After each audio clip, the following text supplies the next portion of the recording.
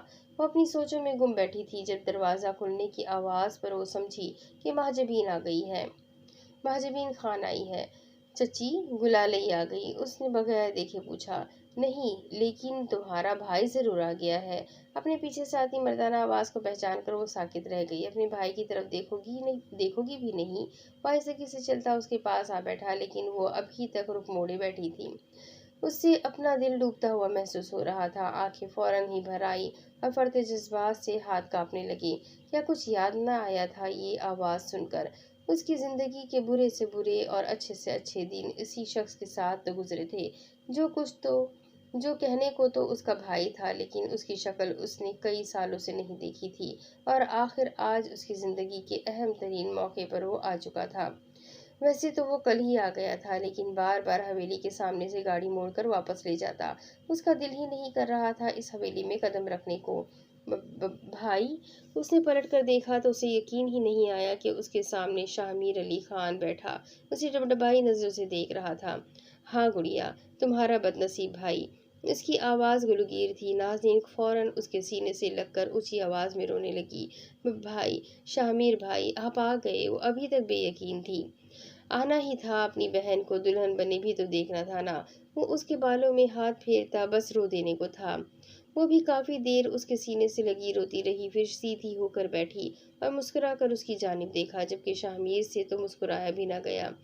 آپ کتنے بڑے ہو گئے ہیں؟ وہ اس کی بات پر حلق بے اختیار ہنس پڑا۔ تم سے زیادہ نہیں۔ اس نے مایو کے جوڑے میں بیٹھی اپنی بہن کو دیکھا جو کل تک اس کے ساتھ کھیلا کرتی تھی۔ وہ شوق چنچل سی لڑکی اب بہت سمجھدار ہو گئی تھی۔ کیسی ہو؟ ٹھیک ہو؟ آپ کیسے ہیں؟ پتہ نہیں۔ کیا مطلب؟ خود پر کبھی غور ہی نہیں کیا؟ جانتا ہی نہیں کہ ٹھیک ہو یا نہیں؟ وہ اداسی سے مسکرایا، جبکہ نازنین صرف اسے دیکھ کے رہ گئی۔ وہ بھی کافی دیر اسے دیکھتا رہا، پھر ماحول میں چھائی اداسی کا اثر زائل کرنے کو بولا۔ تمہیں یاد ہے ہم برف باری میں کیسے کھیلا کرتے تھے؟ سارا دن باہر کھیلتے رہتے اور آخر میں بیمار ہو کر ماما سے ڈانٹ کھاتے تھے۔ ہاں، اور پھر بابا ہمیشہ ہماری طرفداری کرتے تھے اور ماما کہتی کہ خان صاحب آپ نے ہی ان بچوں کو بگاڑ رکھا ہے۔ بابا کے ذکر پہ اس کے تاثرات سخت ہو گئے، لیکن پھر جبرن مسکرایا۔ نازنین بھی اس کی کیفیت سمجھ رہی تھی، تبھی بات بدلنے کو بولی۔ بھائی، آپ نے دیکھا پوری حویلی کس طرح سے سجائی گئی ہے؟ سب کتنے خوش اور مطمئن ہیں، کتنی رونق ہے نا یہاں؟ ہاں، حویلی میں تو بہت رونق ہے، پر تمہاری آنکھیں ویران لگ رہی ہے۔ اس نے اس کی آنکھوں میں دیکھ کر کہا تو وہ اس نے نظریں چرا لی۔ ایسا کچھ نہیں ہے، میں بہت خوش ہوں۔ تمہاری مرضی پوچھی گئی تھی؟ جی بالکل۔ خوش ہو؟ جی بالکل۔ کوئی زور زبردستی تو نہیں؟ بالکل نہیں۔ لڑکے کا نام جانتی ہو؟ اس کی بات پہ نازنین کی مسکراہٹ پھیکی پڑ گئی۔ کافی دیر سوچنے کے بعد بھی اسے نام یاد نہ آ پایا۔ حیرت کی بات تھی، جو شخص اس کا شریک حیات بننے جا رہا تھا وہ اس کے نام تک سے واقف نہ تھی۔ ابھی کچھ دیر پہلے ہی تو اس کی کزن بار بار اس کا نام لے کر تنگ کر رہی تھی، لیکن آج اس کا دھیان ہی کہیں اور تھا۔ جب دل ہی کہیں اور اٹکا تھا تو دھیان کیسے ہوتا؟ شاہمیر اسے جانچتی نظروں سے دیکھ رہا تھا۔ وہ جانتا تھا اس حویلی کے رسم و رواج کو۔ یہاں عورت کو عورت کہاں سمجھا جاتا تھا، صرف ایک پتھر کی مورت سمجھا جاتا، جس کے نہ جذبات ہوتے ہیں نہ احساسات، اور پھر اس پتھر کی مورت کو جہاں دل چاہتا سجا دیا جاتا، نہ مرضی پوچھتے نہ ہوشی۔ ویسے بھی مورتی کہاں بولتی ہے، اور اگر بولنے لگتی تو اسے توڑ دیا جاتا، جس سے کئی سال پہلے اس کی ماں کو توڑا گیا تھا۔ ہمارے یہاں ہونے والے شوہر کا نام نہیں لیتے۔ اس نے اپنے تئیں بہانہ پیش کیا، جس پر شاہمیر نے گہرا سانس کھینچا۔